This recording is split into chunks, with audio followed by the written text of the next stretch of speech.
AP CM Chandrababu కాసేపట్లో కోనసీమ జిల్లాలో పర్యటించనున్నారు. కాట్రేనికోన మండలం చెయ్యేరులో సీఎం పర్యటన కోసం జిల్లా యంత్రాంగం విస్తృత స్థాయిలో ఏర్పాట్లను పూర్తి చేసింది. ఉండవల్లి నివాసం నుంచి హెలికాప్టర్లో ముమ్మిడివరం మండలం సిహెచ్ గున్నేపల్లి చేరుకుంటారు. సిహెచ్ గున్నేపల్లి, కాట్రేనికోన మండలం చెయ్యేరులో పేదల సేవా కార్యక్రమానికి సీఎం చంద్రబాబు హాజరవుతారు. లబ్ధిదారుల ఇళ్లకు వెళ్లి పెన్షన్ సొమ్మును సీఎం చంద్రబాబు నేరుగా అందిస్తారు. అనంతరం ప్రజావేదిక సభలో వారిని ఉద్దేశించి మాట్లాడతారు.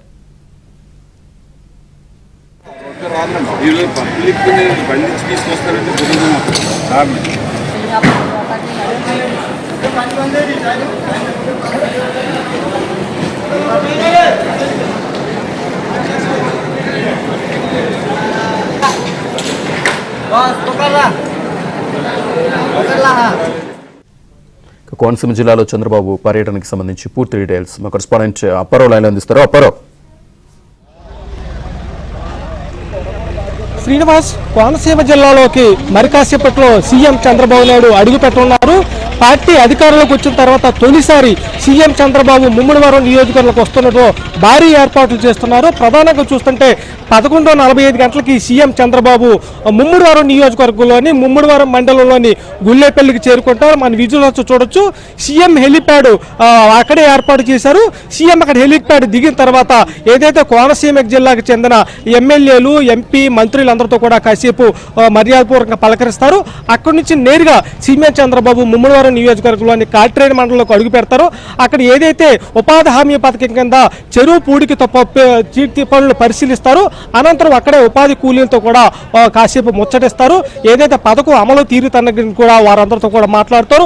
అనంతరం అక్కడే ఏదైతే లబ్ధిదారులకి పింఛన్లు కూడా పంపిణీ చేస్తారో అక్కడి నుంచి నేరుగా చెయ్యేరు ప్రాంతంలో, కాట్రేనికోన మండలం చెయ్యేరు ప్రాంతంలో పేదల సేవలో భాగంగా ఒక P4 పథకానికి సంబంధించి ఇక్కడే పథకాన్ని ఆవిష్కరిస్తారు.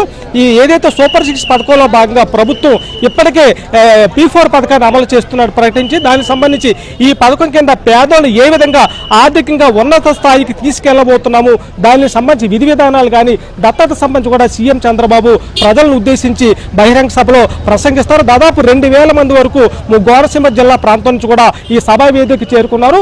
అటు పోలీసులు కూడా భారీ భద్రతా ఏర్పాట్లు చేశారు.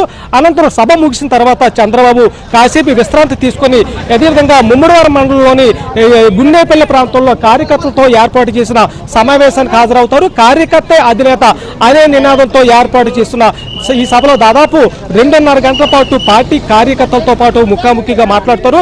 అధికారంలోకి వచ్చిన తర్వాత ప్రభుత్వం పనితీరుతో పాటు పథకాలు ఏ విధంగా అమలవుతున్నాయి, ప్రజల్లో సంతృప్త స్థాయిలు ఏ విధంగా ఉన్నాయి, అదేవిధంగా ప్రభుత్వం అమలు చేస్తున్న పథకాలను పేదలకు అది ప్రజల్లో కానీ ఏ విధంగా పార్టీ క్యాడర్ తీసుకెళ్లాలి అనే దానిపై సీఎం చంద్రబాబు కూలంకుషంగా మాట్లాడతారు. అదేవిధంగా ఎప్పటి వరకు చేపట్టిన ప్రకటించిన నామినేట్ల పదవులతో పాటు ప్రతి కార్యకర్తకు గుర్తింపునిస్తారని, పనితీరు ఆధారంగా వాళ్ళందరికీ కూడా సముచిత ప్రాధాన్యత కల్పిస్తానని కూడా ఈ సభ ద్వారా సీఎం చంద్రబాబు ప్రకటిస్తున్నారు. తిరిగి సాయంత్రం 5 గంటలకి చంద్రబాబు ఇక్కడి నుంచి తిరిగి మళ్ళీ అమరావతికి పయనమవుతారు. ప్రస్తుతం అయితే ముమ్మిడివరం నియోజకవర్గం పసుపు వర్ణ శోభితమైంది. దాదాపు అధికారంలోకి వచ్చిన తర్వాత తొలిసారిగా కోనసీమ జిల్లాలోకి అడుగు పెడుతుండటంతో వేలాదిగా పార్టీ కార్యకర్తలు కానీ, నాయకులు కానీ, అభిమానులు, ప్రజలు భారీ ఎత్తున తరలి వస్తున్నారు. ఏదైతే తెలుగుదేశం పార్టీ అధికారంలోకి వచ్చిన తర్వాత గడిచిన 5 ఏళ్లలో ఎన్నో కష్టాలు అనుభవించి కార్యకర్తలు కూడా అనేక రకాల ఇబ్బంది పడ్డారు. ఈ తరంలో ఒక రకంగా పండగ వాతావరణంలో కార్యకర్తలు సంబరాలు చేసుకుంటున్నారు. Srinivas. Right. Thank you very much Apparao.